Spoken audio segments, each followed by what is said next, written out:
ഇനി നമുക്ക് കുറച്ച് കണവ കിട്ടിയിട്ടുണ്ട്. അപ്പോൾ അത് വെച്ച് നമുക്ക് കുറച്ച് റോസ്റ്റ് ഉണ്ടാക്കി നോക്കാം. നല്ല ഫ്രഷ് കണവയാണ്. അപ്പോൾ ഇത് വെച്ച് റോസ്റ്റ് ഉണ്ടാക്കിയാൽ പൊളിയാണ് കേട്ടോ. ആദ്യം നമുക്ക് കണവയ്ക്ക് വെട്ടി വൃത്തിയാക്കി കഴുകിയെടുക്കാം.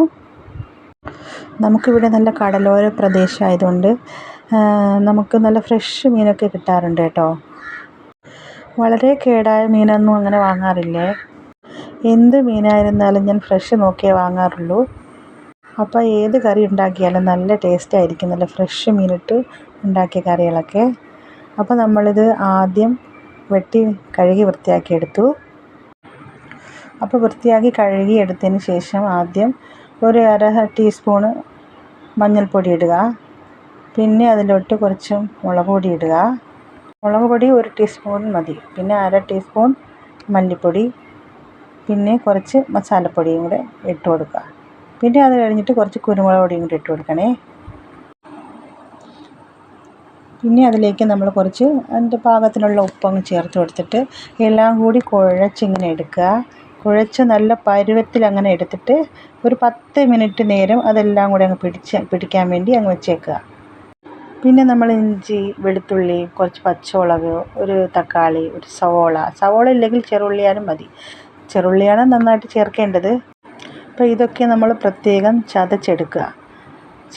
നന്നായിട്ട് ചതച്ചെടുത്ത് മാറ്റി വെച്ചിട്ട് നമ്മൾ എണ്ണ ചൂടാകുമ്പോഴത്തേക്ക് ചട്ടി വെച്ച് എണ്ണ ചൂടാകുമ്പോഴത്തേക്ക് അതിലേക്ക് കുറച്ച് കടുക് ഇടുക. ഇതിന് നമ്മൾ കുറച്ച് എണ്ണ ഒഴിച്ചാൽ മതി കേട്ടോ.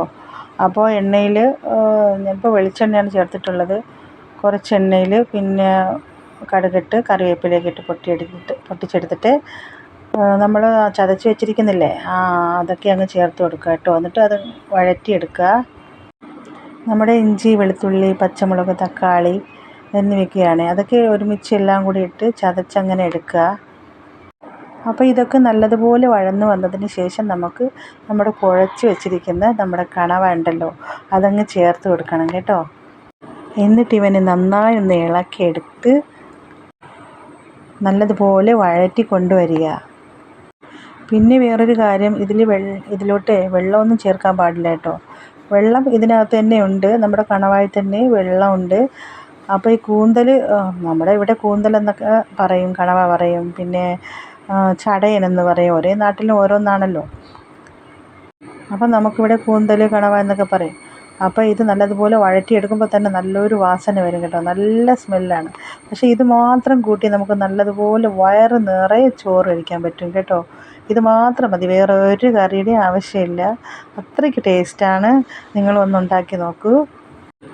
പക്ഷേ ഇതുണ്ടാക്കുമ്പോൾ തന്നെ നമ്മളെ വായിലൊക്കെ അങ്ങനെ കപ്പലോടും, അത്രയ്ക്ക് വെള്ളം വന്നിറയില്ലേ.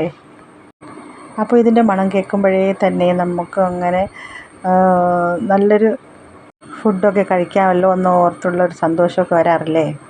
അത്രയ്ക്കും ടേസ്റ്റിയായ ഒരു വിഭവമാണിത്. അപ്പോൾ ഇതിന് കുറച്ച് നേരം നമ്മളിങ്ങനെ 10-15 മിനിറ്റോളം നമ്മളിങ്ങനെ ഇളക്കി നല്ലതുപോലെ വെന്ത് വറ്റി ഇതിൻ്റെ ചാറൊക്കെ ഒന്ന് കുറുകി വരണം. നല്ല രീതിയിൽ നല്ലോണം കുറുകി വരണം കേട്ടോ. ഞാൻ നേരത്തെ പറഞ്ഞല്ലോ, ഇതിൽ നമ്മൾ വെള്ളം ഒഴിക്കേണ്ട കാര്യമൊന്നുമില്ല. നമ്മൾ കണവായിൽ തന്നെ ഇതിൽ നല്ല രീതിയിൽ വെള്ളമുണ്ട്. അപ്പോൾ അത് ഈ ചൂടത്തിരുന്ന് തന്നെ ആവിയിലിരുന്ന് തന്നെ വെന്ത് അതിൻ്റെ വെള്ളമൊക്കെ അങ്ങ് വറ്റി നല്ലൊരു മണമൊക്കെ അങ്ങ് വരുമ്പോഴത്തേക്കും കറി അങ്ങ് സെറ്റാവും. അപ്പോൾ ഇത്ര പെട്ടെന്ന് എളുപ്പത്തിൽ ഉണ്ടാക്കാൻ പറ്റുന്ന ഒരു വിഭവമാണ് നമുക്കിത്. അപ്പോൾ ഈ റോസ്റ്റ് ഇഷ്ടപ്പെട്ടിട്ടുണ്ടെങ്കിൽ നിങ്ങളൊന്ന് വീട്ടിലുണ്ടാക്കി നോക്കണേ. ഇതേപോലെ ഉണ്ടാക്കി നോക്കണം, നല്ല ടേസ്റ്റാണ് കേട്ടോ. അപ്പോൾ ഇനിയും നല്ല നല്ല വീഡിയോ ആയിട്ട് ഞാൻ ഇനിയും വരും, നിങ്ങൾ പ്രതീക്ഷിച്ചിരിക്കുക.